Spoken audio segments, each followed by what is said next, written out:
السيدات والسادة، welcome back. نوصل برنامج المنتخب بجلسة بعنوان A Journey to the Future يلقيها السيد ماثيو قرفن، وهو أحد أبرز خبراء المستقبل والابتكار في العالم، والحائز على جائزة استشراف المستقبل بين عام 2020 و 2070. ماثيو, the floor is yours.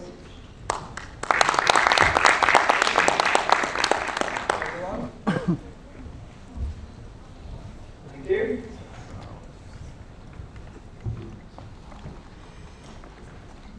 How are you all? That's quite loud. Can everyone hear me? Yeah, sure. Might want to turn that down a little bit. Either that or I'll have to whisper. I thought what I'd do is I'd just show you a little video first. So here's the intro.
As a country, we can already see, as I travel around the world, that the UAE is one of the most innovative leading lights, basically, in the world.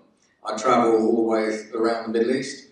I travel all the way across Africa, China, America, South America, and the attitude, basically, the passion that you all have here shines, basically, like a light, basically, throughout the rest of the world. And that is something that is actually rare, and it's something to be cherished. My name is Mathiew Griffin. I'm the CEO and founder of the 311 Institute, and we're a global futures think tank. We're also thinking about investing in clickers that work, so I shall be remaining over here. And thank you very much for inviting me to be here with you all today. I work with a whole variety of different organisations. I work with companies like Microsoft on their future artificial intelligence strategies, Sky on things like the future of entertainment, Huawei and Qualcomm and Samsung on the future of the devices that you all have in your pockets kind of over the next 20 years, a whole variety of different banks. I also work with the Google Lunar X Prize, where this year we're going to be putting lunar rovers onto the moon. And a whole sort of variety of other bits and bobs, flying cars with Airbus.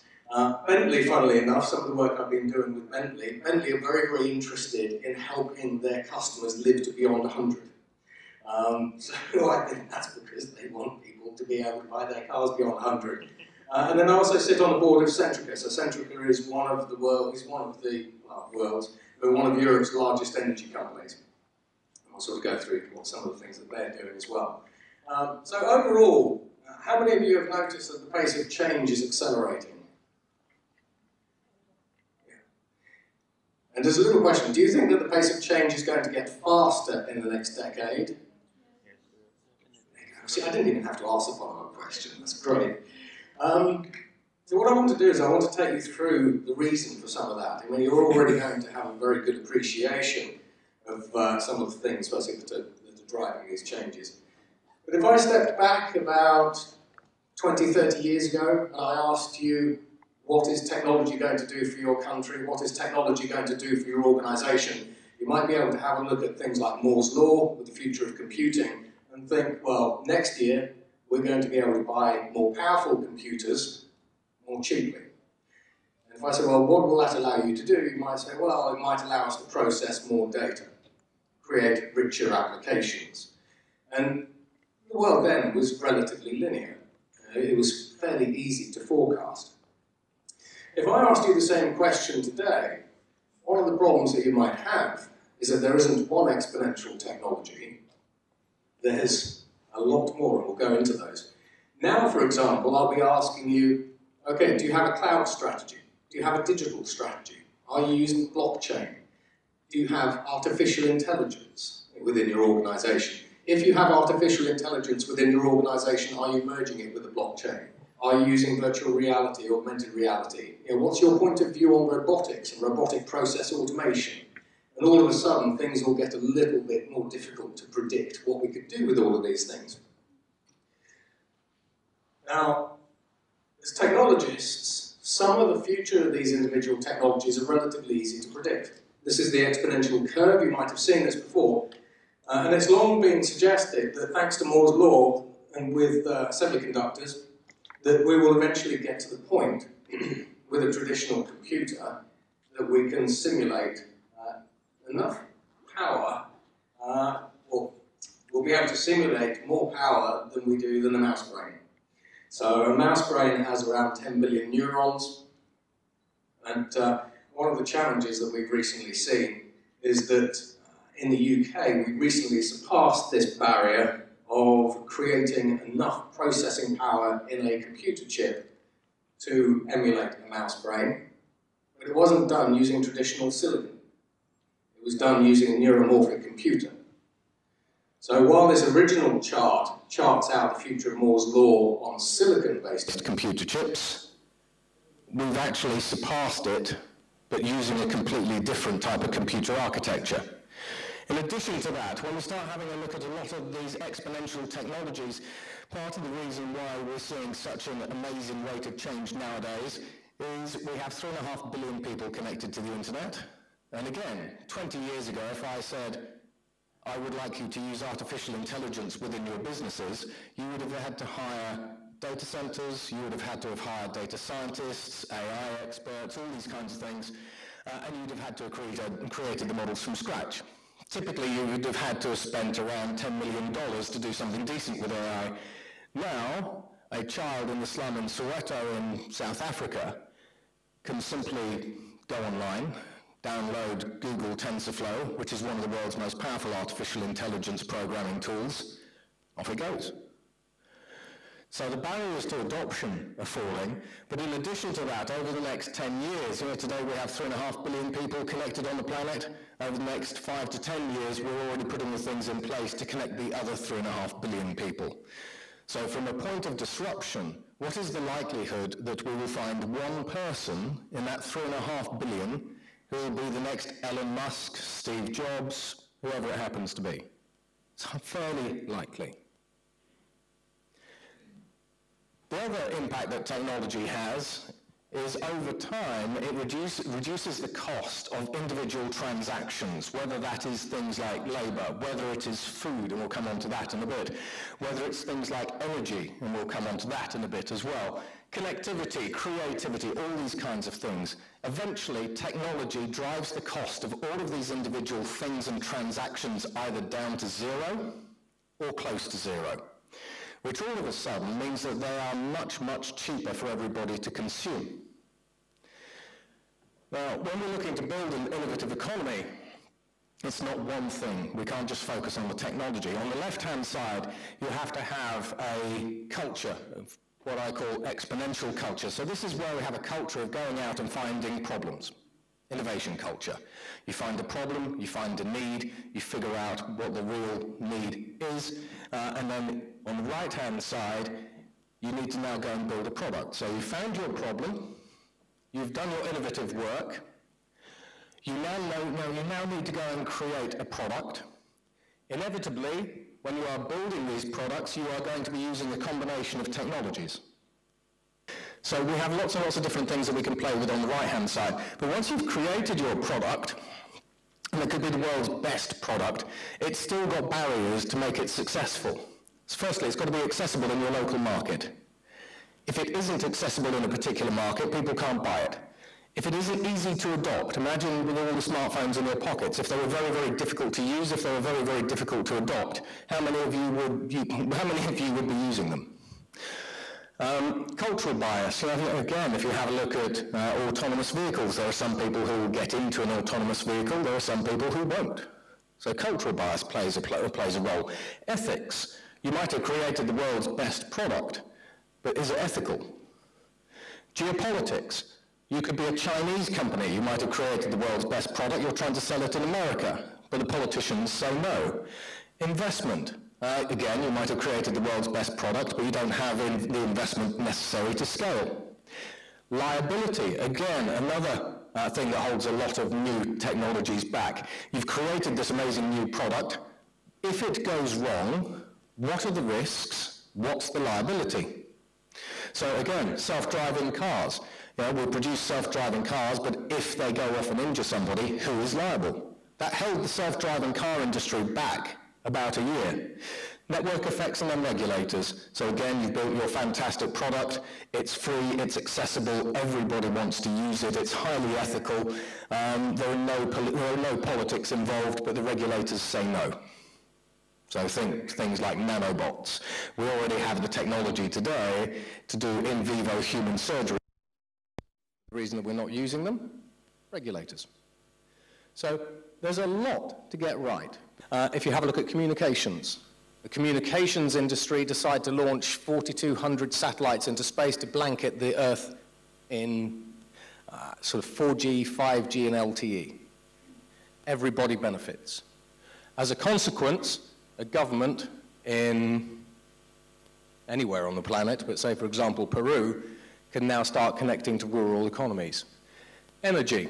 If we have a look at things like the cost of energy, as the cost of energy drops, that has an impact on manufacturing. As finance changes, the way that we pay, so for example, if you have a look at peer-to-peer blockchain payments, all of a sudden you make a payment to another third party, it clears instantly, it has an impact. So all of these things here, whatever happens in one industry, ultimately has some kind of direct or indirect ripple effect on every other industry, which means that no industry is protected, and it's a virtuous cycle. So when we have a look at technology today, technology is increasingly helping us democratize everything. It is also helping us decentralize every service on the planet. So who would like a quick demonstration of me diagnosing myself with pancreatic cancer? Right, fantastic. Okay, so standard smartphone. This can be a $50 smartphone. I put artificial intelligence on here for something from a company called the Max Planck Institute. I use the camera in the back. I look like I'm taking a selfie, and you don't know that I'm not, but I look like I'm taking a selfie. When you get pancreatic cancer, the yellows of your eye, or the eyes, turn slightly yellow, and your skin turns a slightly different color. Using a standard smartphone, you can detect pancreatic cancer with a 96% accuracy while I'm standing on stage. So when we talk about things like decentralization and democratization, technology is incredibly, incredibly powerful. So don't think in terms of borders or boundaries. In addition to that, technology is also now having this rather interesting effect on all of us. It's starting to get us to question, what does it mean to be human? If we start having a look at the impact of artificial intelligence on jobs and automation, increasingly people are starting to think, what can I do as a human that a machine can't? And then, in addition to that, we're now starting to look for individual purposes. So companies and countries now start talking in terms of purpose. Because if we have a furious rate of change, where everything changes, just look at how much has changed in the past 10 years, let alone the past 20 or 30 years, all of a sudden, what is my place in this world? What's my purpose? Who are my kinfolk? So we are literally tearing up the rule book on everything. Now, how many of you believe in magic? Hey. So normally when I ask that, it's the magician in the room. So what I want to try to do here, so this is some of the further future that I'm going to show you here, but this is a demonstration. If you think that we are kind of here with technology today, and that the most advanced technologies on the planet are just artificial intelligence. We're going to go beyond that. So holograms. How many of you have seen holograms in science fiction movies? They're everywhere, aren't they? Absolutely. So this particular hologram, there's two types of free-form hologram. This is a genuine hologram, by the way. There is no tomfoolery or trickery here. We're not using augmented reality glasses. We are not using glass. We're not using Pepper's Ghost, which is sort of one of the other popular tricks. This is a genuine hologram created using femto lasers and something called nanocellulose.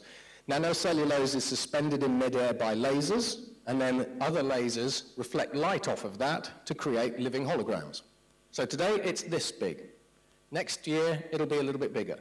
The following year it'll be bigger and bigger and bigger, then we'll start commercializing the technology. Science fiction coming to life. Knowledge uploading. In 2015 we managed to upload knowledge to a whole variety of, well, actually to about 30 volunteers. The human brain is plastic. And it's an increasingly interesting phenomenon if you're a neuroscientist. So around 4 years ago now, the US Department of Defense put 30 Top Guns into a simulator.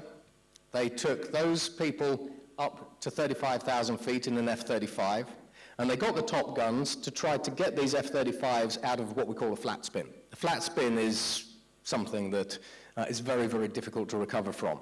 They recorded the brainwaves of these particular pilots, and then they got 30 volunteers and replaced them with volunteers.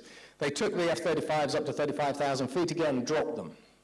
60% of the volunteers landed the aircraft. Those volunteers had never been trained how to fly, they'd never even been in an aircraft. And the only reason why the other volunteers couldn't land the aircraft is because they didn't have the kinetic responses to do so. At the time, the critics said, okay, you've uploaded knowledge, but it only lasted for 30 minutes. At which point the scientists who did it said, you missed the point. But more than that, if we start using a variety of different technologies, so artificial intelligence, fMRI, brain-machine interfaces, and all these kinds of things, we can now start streaming videos and images from your heads. But if I asked you what images these were, what shapes these were on the left, and what shapes were being represented on the right, I think you can kind of see that the images match up. But while you might be looking at these things thinking, well, this is actually quite grainy, don't let it be lost on you that what we are doing is we are taking information from billions of human neurons in real time, feeding them through an artificial intelligence to create an image that, at a basic level, you're able to figure out what that image is. Fast forward this technology again, 3 years, it'll be a lot better, 5, 6, 7, 8. You'll be streaming movies from your head in no time. This also poses a fantastic security threat. It also poses a fantastic security opportunity, and some of these technologies are now being rolled out in the airports to detect guilt. Telepathy. Have any of you played Tetris? Excellent. Are you still using glass screens? Yeah. So about 3 months ago now, again over in the US, they put 3 people together. They used something called a TMS device. And a TMS device is simply a type of transmagnetic stimulation device.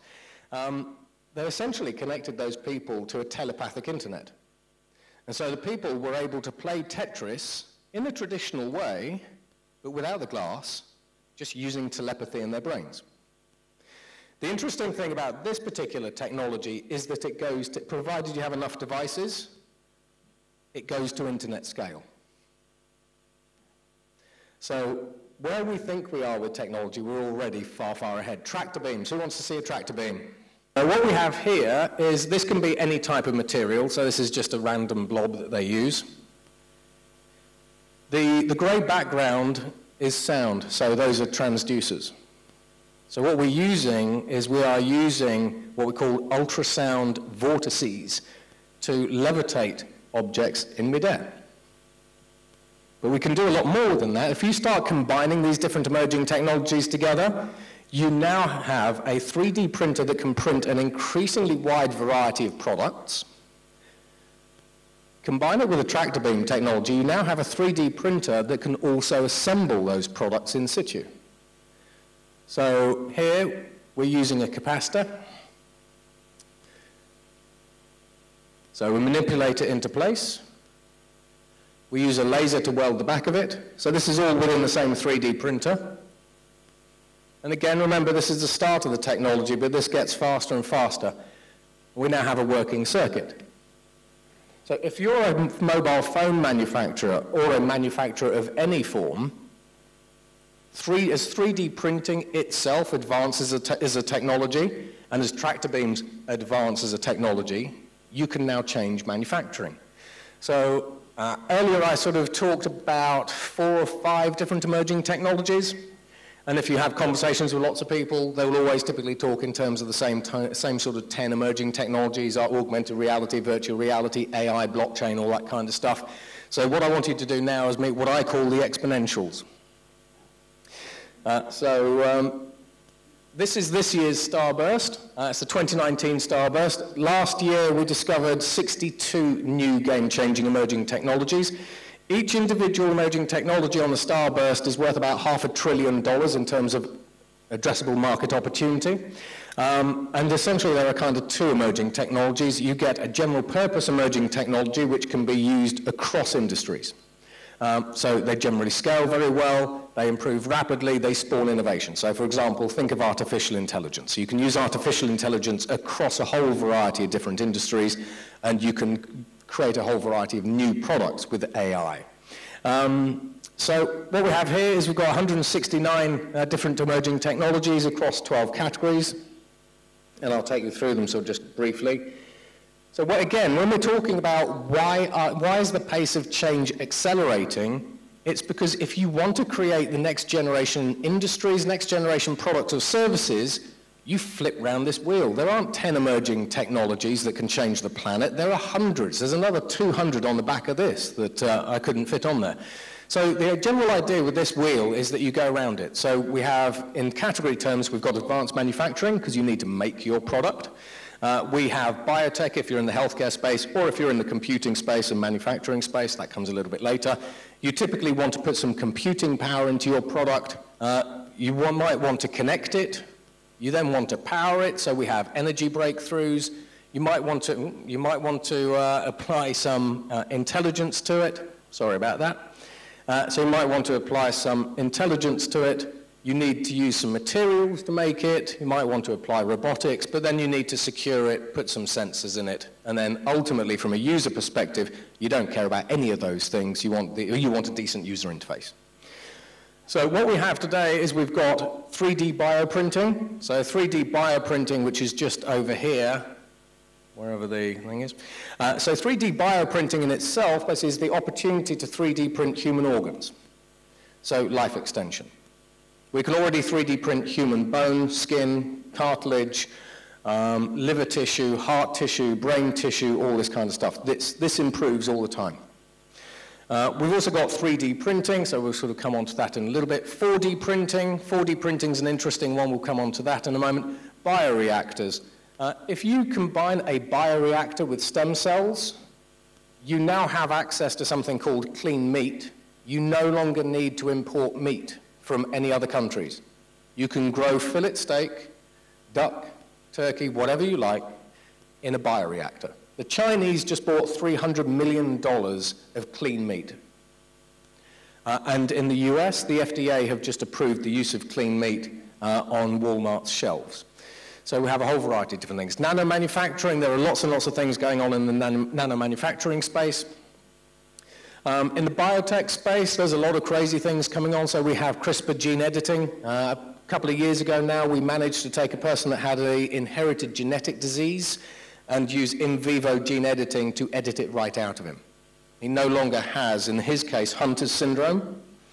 So imagine what now starts happening just on the gene editing front when you can cure 6,000 of today's incurable diseases. And that's before we start looking at what the Chinese scientists recently did with designer babies, creating babies and children and humans who are resistant to HIV and a whole variety of different diseases.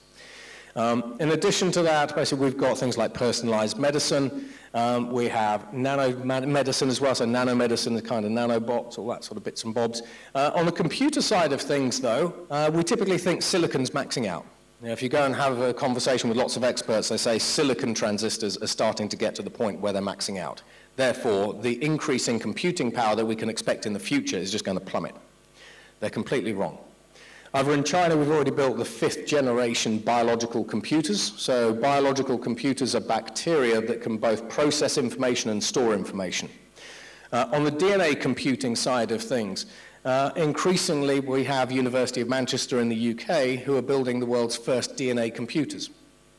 If you have a DNA computer, you can start turning a person into a supercomputer, literally. We've done it with human liver cells. And these human liver cells will not only identify biomarkers in a human's bloodstream, for example, cancers or whatever it happens to be, they will then allow your body to manufacture the medicine and drugs in vivo to go off and kill them.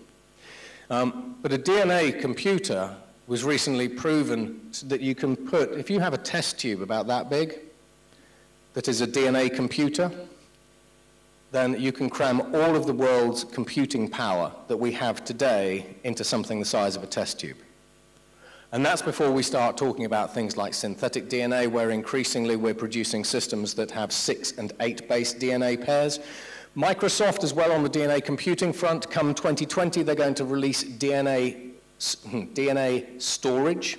So if you want to go and store your information in Microsoft's cloud in DNA, you'll be able to do it, but only in niche cases.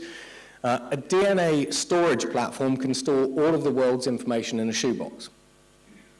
We also have things like exascale computing. Exascale computing will come online in the near future. That's where we have incredibly powerful supercomputers that can operate at 1 quadrillion calculations per second. We have flexible electronics, but we have intelligent processing units. You know, we talk about the acceleration of all these technologies. An IPU is a replacement for today's graphic processing units that helps you train machine learning platforms 100 times faster. So imagine that we're training AIs fast today, and then literally today, at the same time, we can train them 100 times faster. We have micromotes, which are now small, which are computers that are now smaller than a grain of dust. We have liquid computing come through. So recently we created the world's first liquid CPUs and semiconductors and transistors.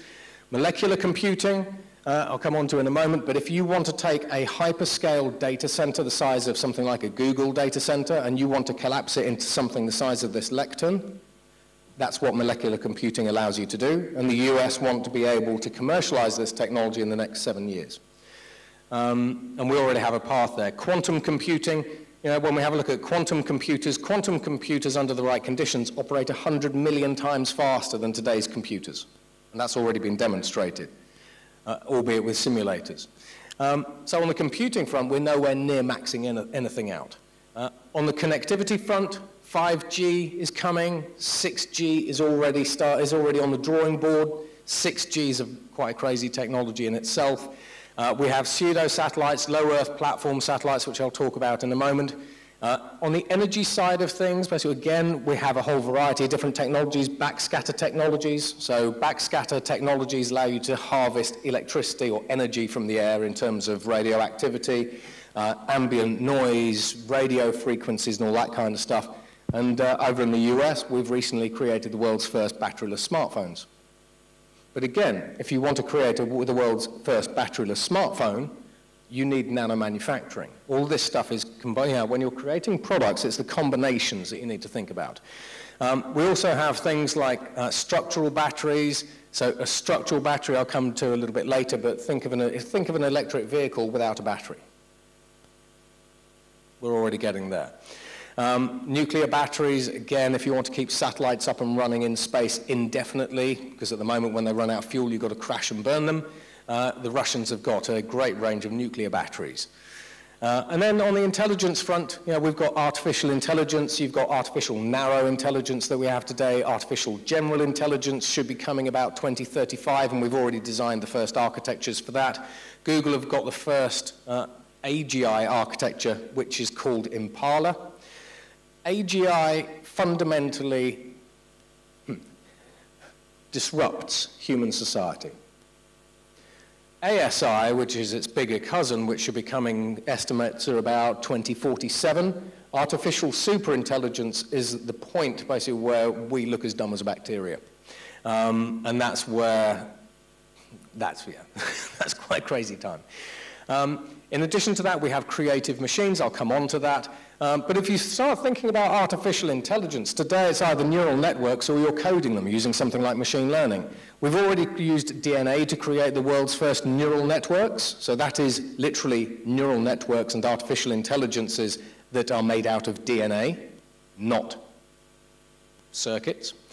In addition to that, we also have diffractive artificial intelligence, AIs that you can 3D print, that have been proven to work. They're called passive AIs. On the materials front, we have graphene. Graphene's doing a whole variety of amazing things. New biomaterials, carbon nanotubes. No one cares about carbon nanotubes. But if you're able to create a sort of 10 to 16 kilometer long carbon nanotube tube, and the Chinese have now made one that's 70 centimeters, you can create electric vehicles basically that go 16,000 kilometers on one charge by creating something called a mechanical battery. In the materials space, polymers as well, you've got a polymers accelerator very, very close to here.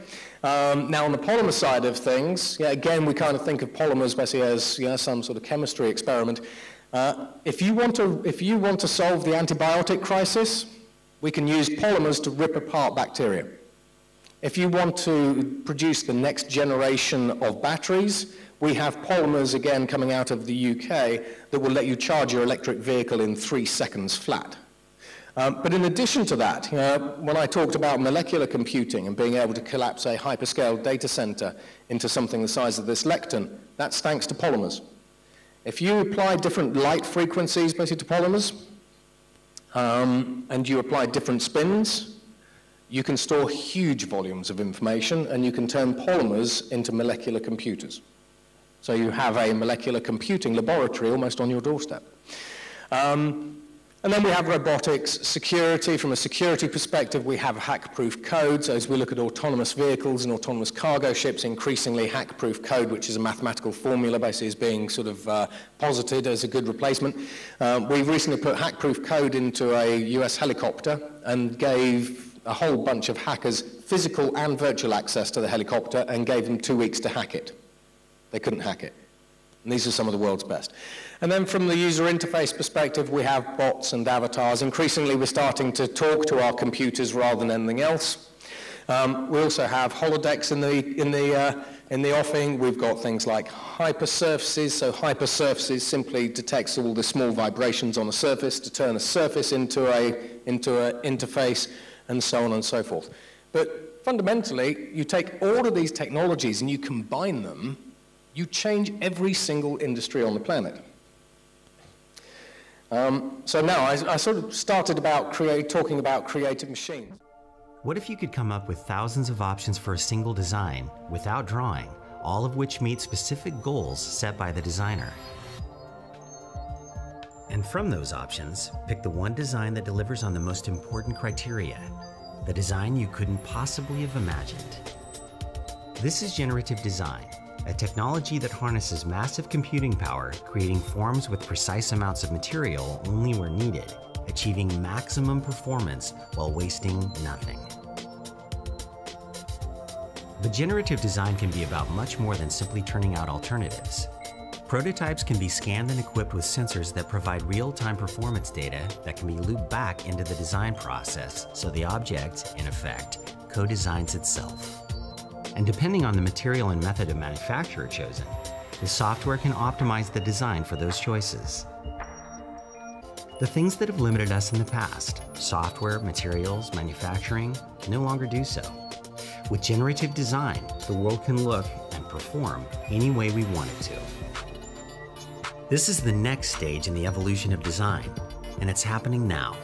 What we do is we take a wireframe of a hardware product at the moment, throw it into an artificial intelligence, connect that AI to a bunch of materials and physics databases, And then all of a sudden, what you have is you have an AI that can now go off and create individual, different pieces of hardware.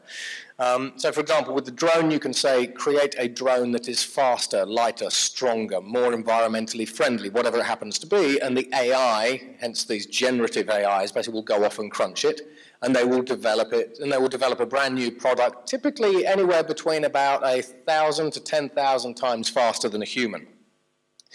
We also used it to create the world's first self-evolving, self-printing robot. However, today we're typically, with these creative AIs, we're in the stage of iterative innovation. You know, we take, for example, something that already exists. Typically, it's a hardware product, something like a chair, or an aircraft. Airbus are using these. Under Armour and Nike are already using creative artificial intelligences to design everything from sneakers to the Airbus A380. But eventually, these start getting more and more powerful, and they start coming up with their own designs. So this is where you start using behavioral computing to say, create me something new. And it goes off to Twitter and Facebook, figures out, again, like humans with innovation, what does it think people need? It then brings that back in, and it produces whatever that particular product is, and then you get to the point where it's disruptive. But these AIs are also increasingly being used to create business models, processes, products, and new technologies.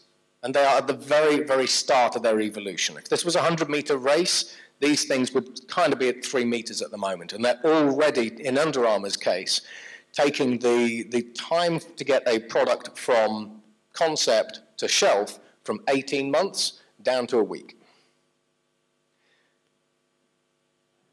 However, these creative machines aren't simply limited to hardware.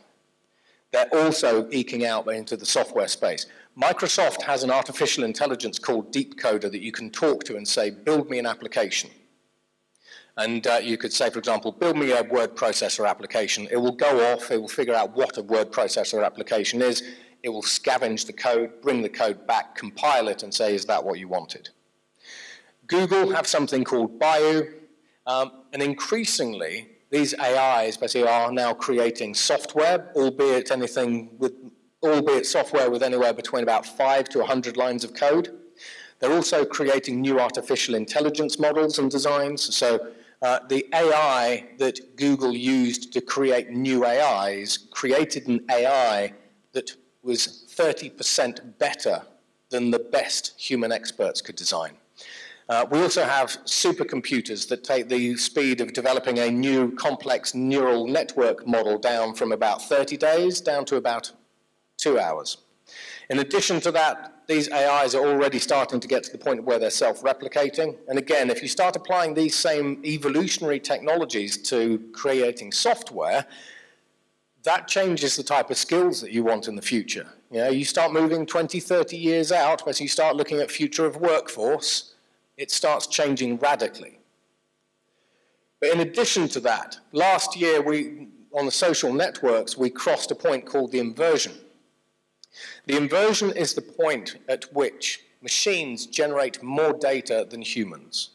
Now on Twitter, particularly, we crossed that threshold last year. By Twitter's own numbers, 51% of all information that was created on Twitter was generated by bots and machines. So humans start getting into the minority. But increasingly, as we start putting our trust and our faith in more and more of these machines, they will do more of the decision-making for us. You know, if you got into a lift, basically, to come here, how did you had to trust that the software on the lift was going to stop. Increasingly, we are, when we get into a fully autonomous car, today you press your own brake pedals. However, when you get into a fully autonomous car, you are trusting that a machine is going to stop for you. We are putting more and more of our trust in machines. The global financial system, the London Stock Exchange recently said, if all of the bots, especially that we have doing all these trades, go rogue, we will not be able to stop a meltdown because they're operating at sub-millisecond frequencies. In addition to that, as again, we start looking into the future over in Hong Kong, as well as throughout Africa and also the US again, we've seen an increase from a low base, but a fairly dramatic increase in the number of fully autonomous companies. The first fully autonomous company was something called a distributed autonomous organization. It was a hedge fund based out of Hong Kong, and it was literally just placing trades. But the founders of that particular company said, if we die, this thing will keep trading. And now we're applying these same autonomous company principles to communications and social networks, particularly. That's where they start. However, if we think that we need programming skills in 10, 20, 30, particularly sort of as we start pushing out, we're already at the point where we can just type something, and there's an OpenAI bot at the moment. You type 2 sentences, it will finish the rest of the script, the book, the article. From Stanford, if you type something like this, the AI, basically, that has already been trained using a whole variety of different sort of YouTube clips and everything else, will start pulling together synthetic video. A human has not done anything to create any of these. Today, basically, they look rubbish, they're small, they're grainy, they're short, but again, later this year, they will be higher resolution, they will be bigger, they will be better. Next year, we keep on accelerating out. These technologies are now also being used in the advertising industry, so if you go and have a look at the latest Lexus advert, that was created, the script for the Lexus advert was created by an artificial intelligence. We also have AIs that are starting to create movies. Wired recently produced an artificial intelligence produced movie, and it was rubbish, but they get better over time. Now, the impact that all of this has on individual industries is total. So from an opportunity, because you can look at these things basically from one of 2 perspectives. You can look at all of this as a threat. These things are going to be tearing down the status quo faster than you can manage.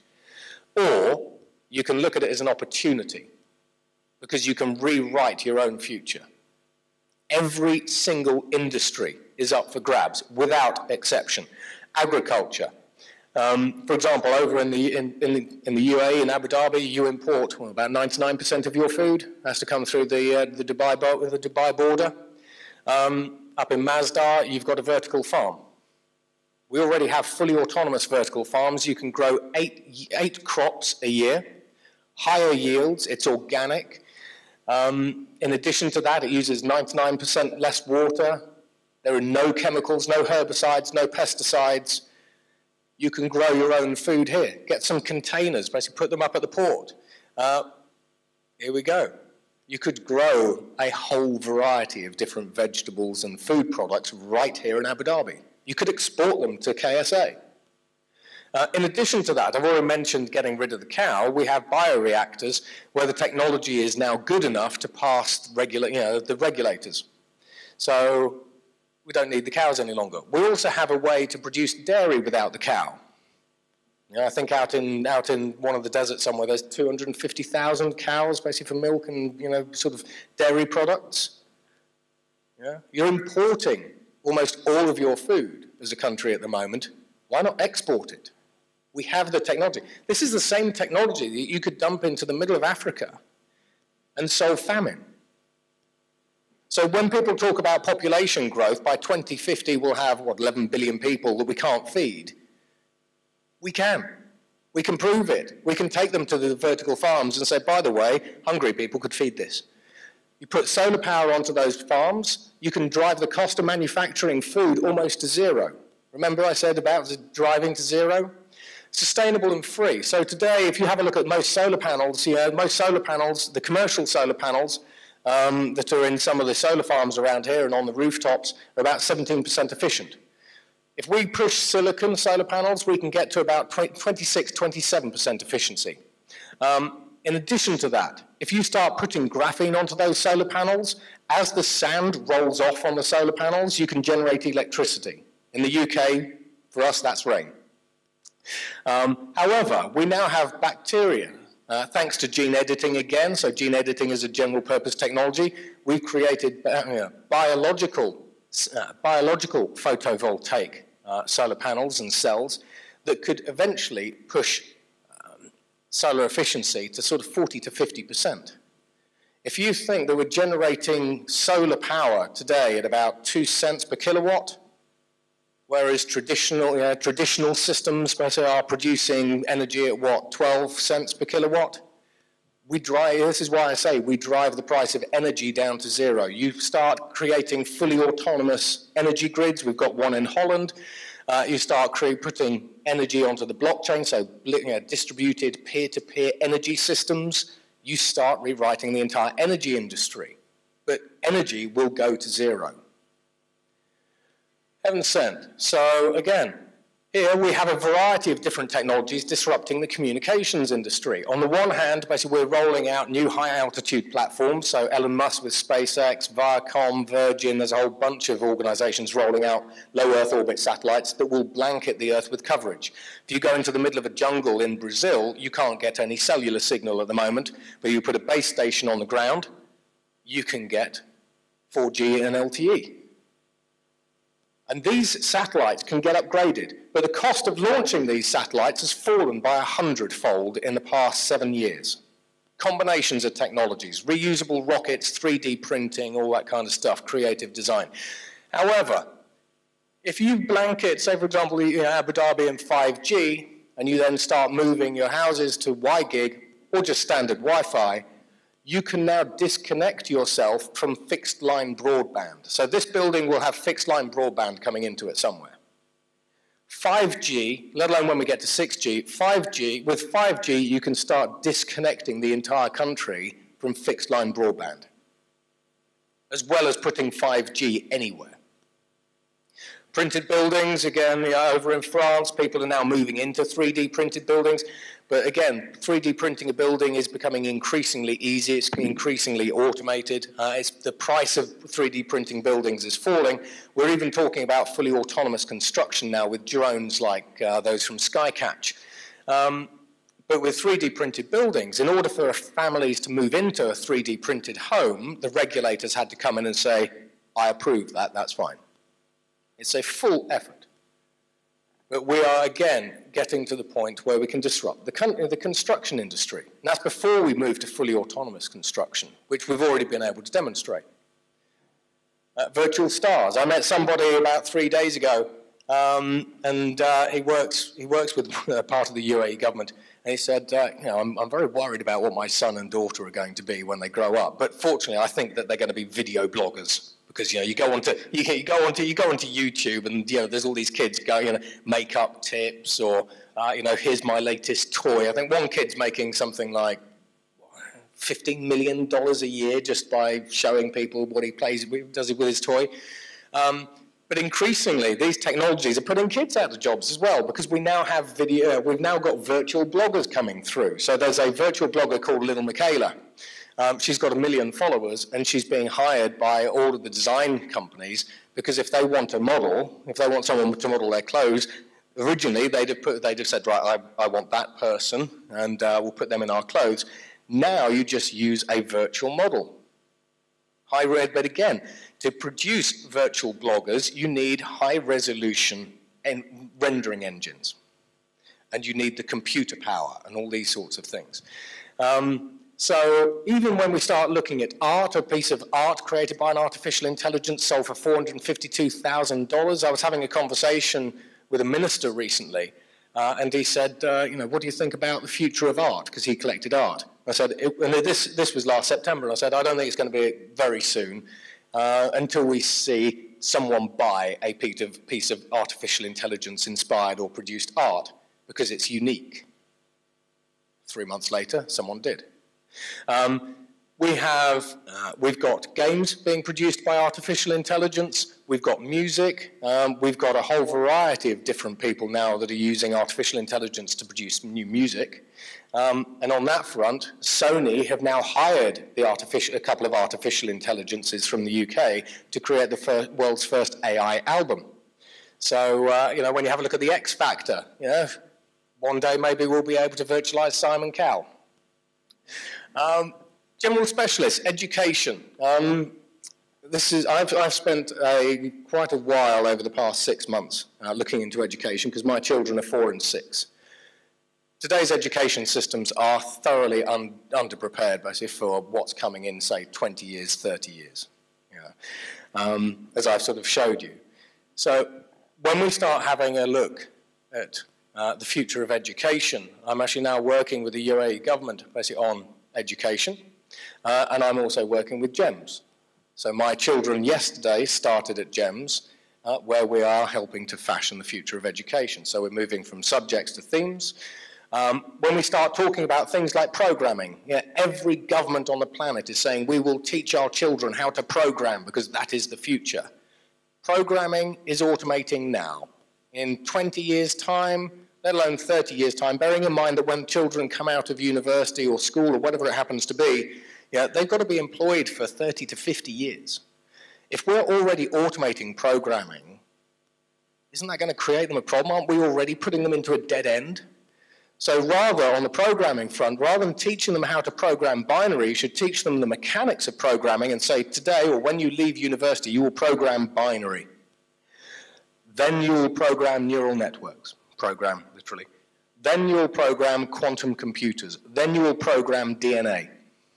Because we're going to, the future of a lot of things, including electronics, is biologically inspired.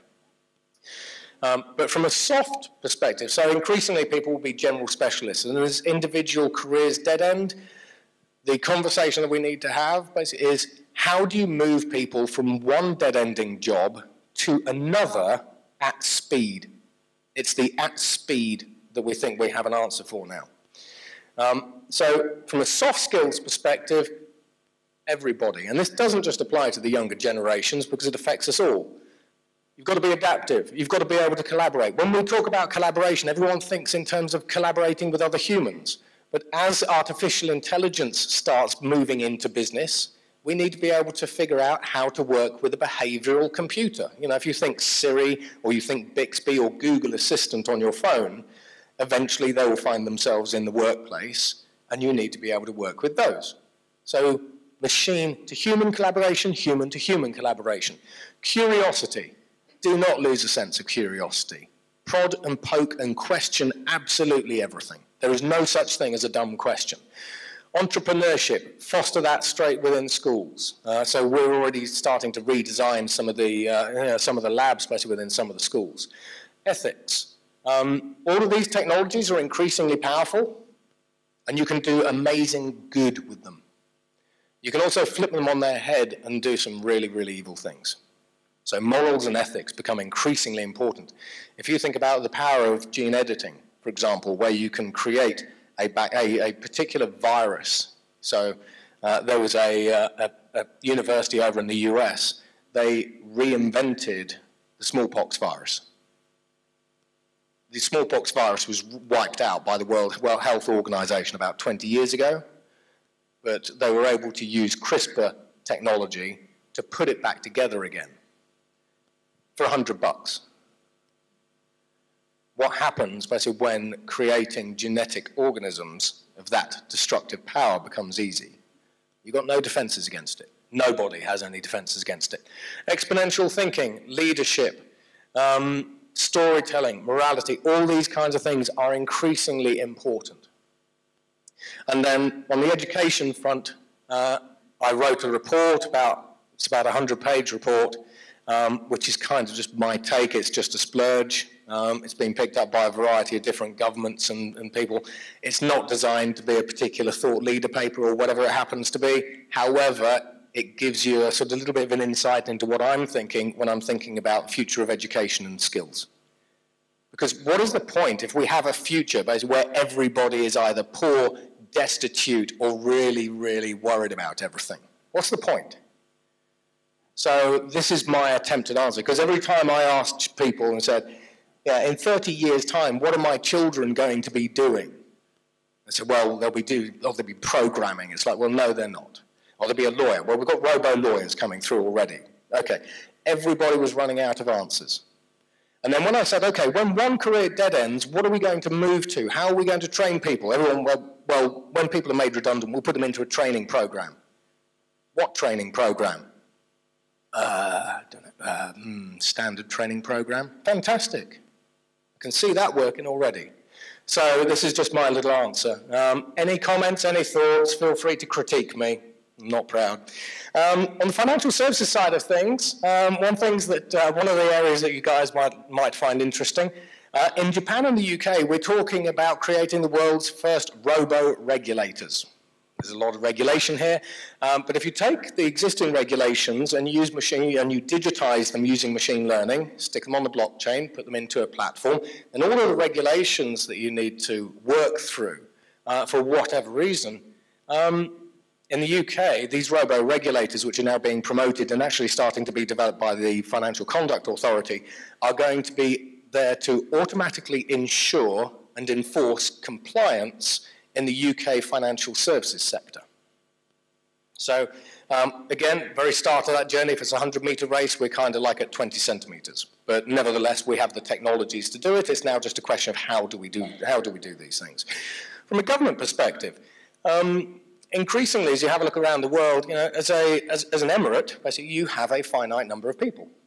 And if you want to sort of work with other people around the world, on the one hand, you can either invite them all here, but that could be a little bit challenging, and you might not want to. However, increasingly, we're starting to see the rise of virtual countries. So whether it's e-residency programs, e-visa programs, whether it is e-company programs, so there are a whole variety of new ways that you can open your borders up without necessarily all the sort of problems that sometimes get associated with that, to create a whole variety of new sort of what we call virtual nations. And in fact, virtual nations are now starting to get to such a point where even the US government is going, do these pose a threat?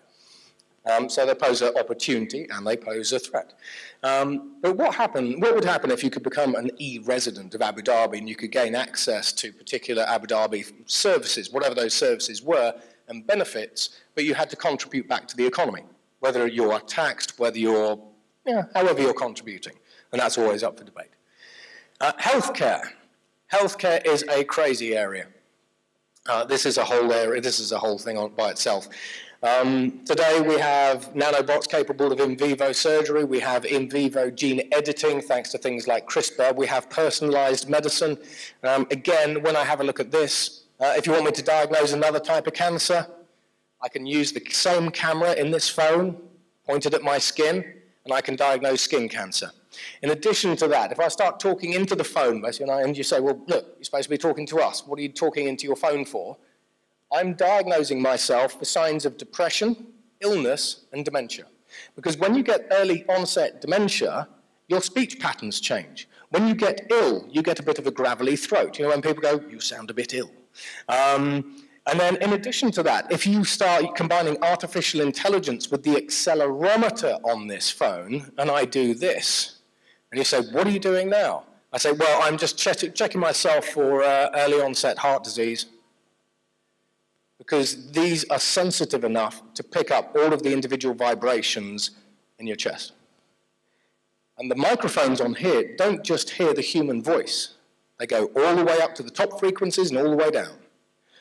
So you take a $50 smartphone, combine it with some fairly basic artificial intelligence, something that students could design, package that up into an application, maybe put a fancy bot or avatar interface on the front of it, you've democratized, to a degree, access to primary healthcare for free.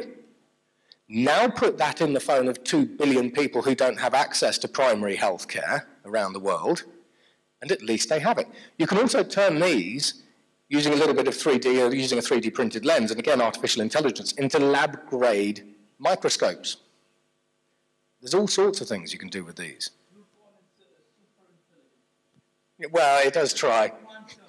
This is a neuromorphic phone now. It's actually holographic. Yeah. So it's probably more intelligent than I am.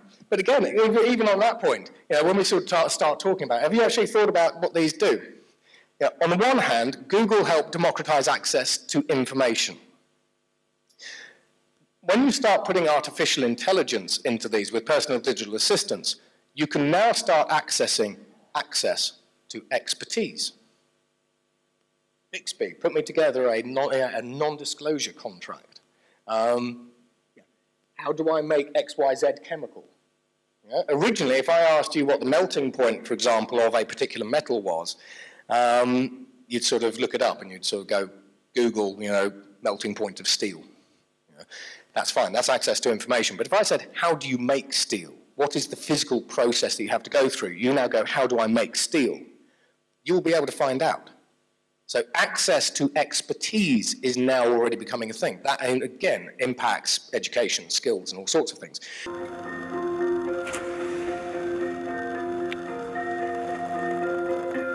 So 5G has got sort of sub-100 millisecond latencies. Now think about this in the context of Abu Dhabi. Why couldn't that building over there host a load of surgeons connected over a 5G network, operating on people around the world?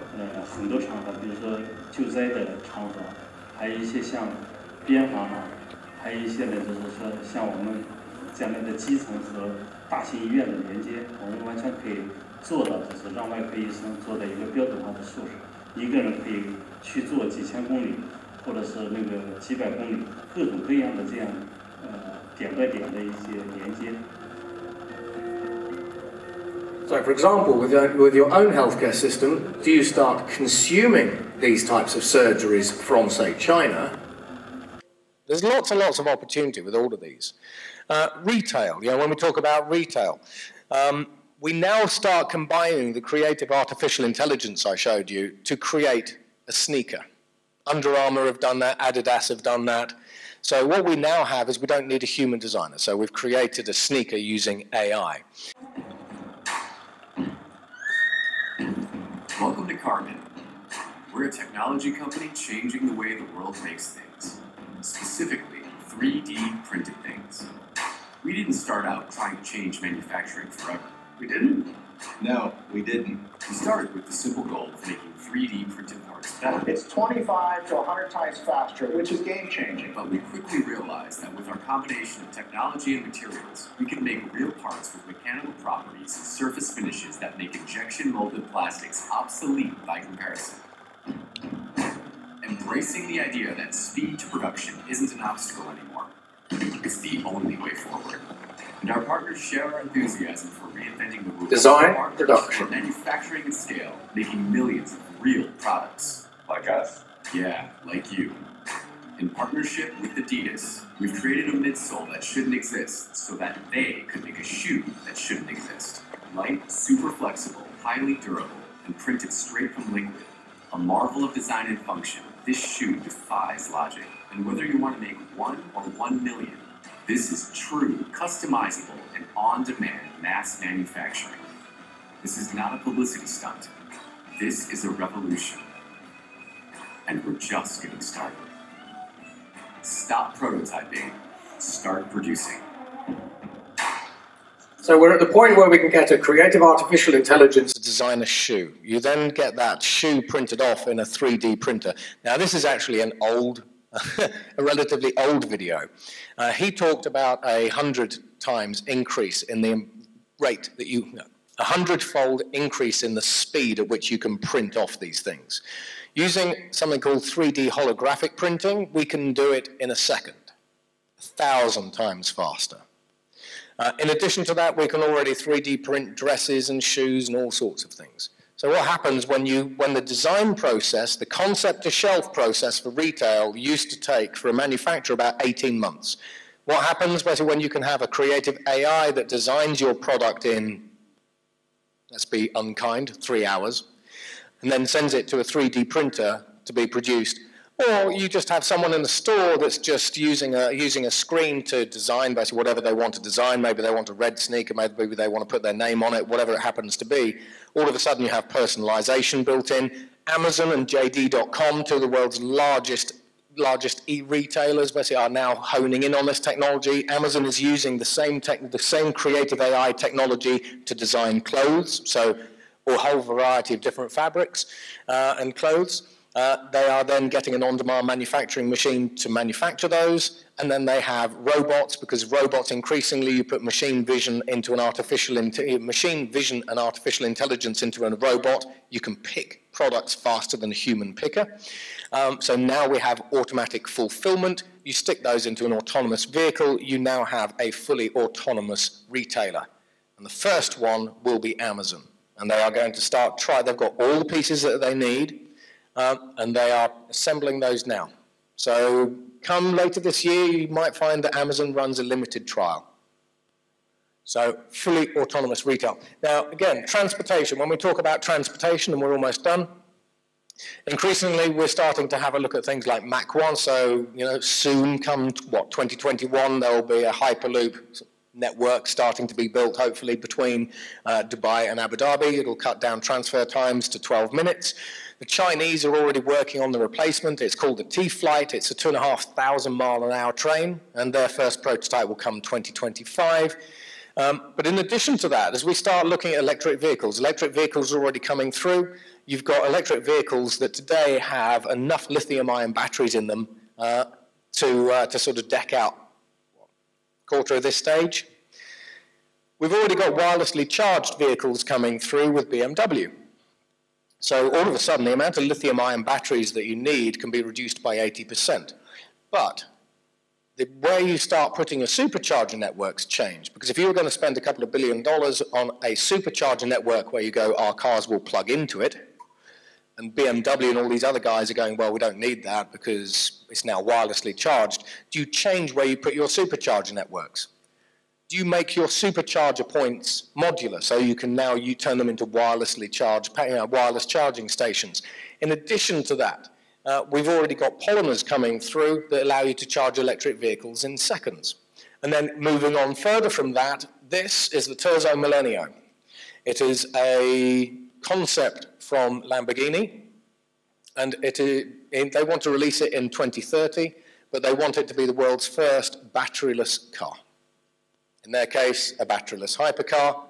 But the way that we do that is we create something called a structural battery. So we use those boring carbon nanotubes that I mentioned when I was going through the starburst, and you build carbon nanotubes into carbon fiber. You turn the structure of the car itself into the battery. Now, the other interesting thing with carbon nanotubes, the Chinese have just got to the point where they've created a carbon, and these carbon nanotubes are literally, you can think of them, nanoscale tubes of carbon. That's it. But they conduct electricity, they store electricity, they do all sorts of interesting things. If you can find a manufacturing process to create carbon nanotubes that allow you to create a chain that's a couple of kilometers long, today's Teslas that are driving around here, on one single charge, using something called a mechanical battery, they could last for 16,000 kilometers on one charge. Now you start taking that concept of structural batteries, carbon nanotubes, all that sort of stuff, you start putting that into aircraft. Because all of the aircraft manufacturers want to produce electric aircraft, kind of coming from 2025 to 2030. But in order to get electric aircraft, you need significant boosts in energy density. And we're already starting to get there. You know, we'll have the first regional ones coming through in about another 8 years. Emirates and others have already said that they're sort of investing in those technologies. But increasingly,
could, who tend to sit in the middle of the world here, what if you could connect to anywhere on Earth, or more to the point, what if anywhere on Earth could connect to Abu Dhabi within 30 to 50 minutes?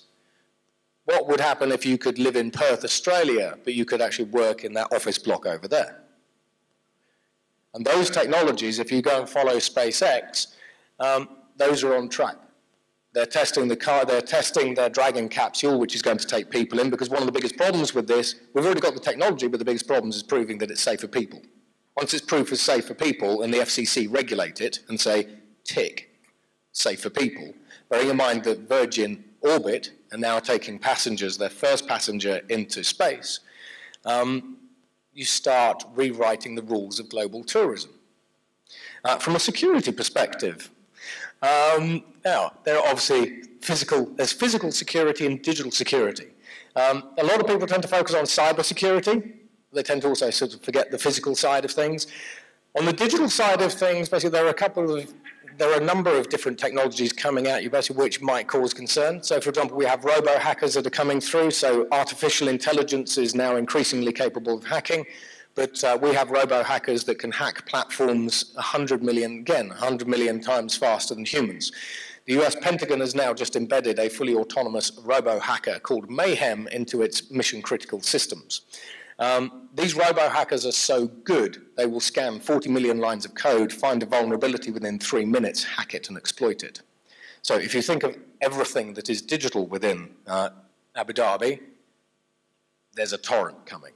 In which case, does one of the things that you want to think about, is a national firewall a good idea? Because while the government might be able to protect itself and hire the best people and the best and brightest people and everything else, what about the people who are just ordinary citizens?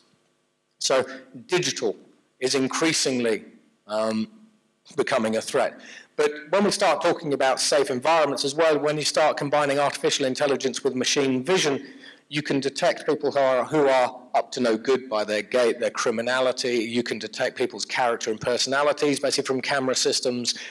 There's all sorts of different things that you can do. And that's before we talk about fully autonomous police stations, but this is sort of more as a service. You know, you get a parking fine, you get a speeding fine, which I'm sure none of you do, and you can go and pay those. But in addition, there's a lot basically that's coming through on the security front. But ultimately, where this sort of brings us back to is what we have today is we have a bunch of technologies. And all of those technologies at the moment are just blank slate. If you as people don't do anything with them, if you don't have an idea, if you aren't innovative, if you don't know how to combine them, none of this happens. So ultimately, it is down to you to create this future. And if this is what we've already done, then imagine what we can do in the next 5 years, 10 years, 20 years, 30 years.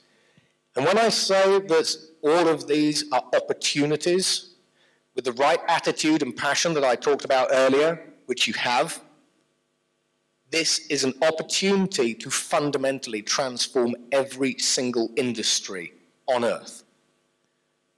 The only question being, who does it? So thank you very much.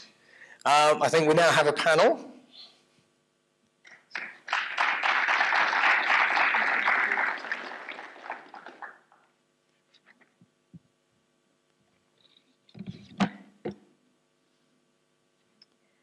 Thank you, Matthew.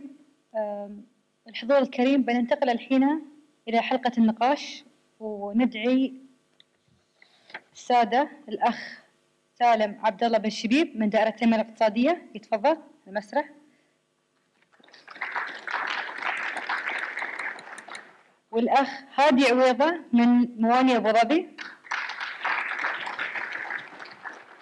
والأخت منال الدوسري من دائرة التعليم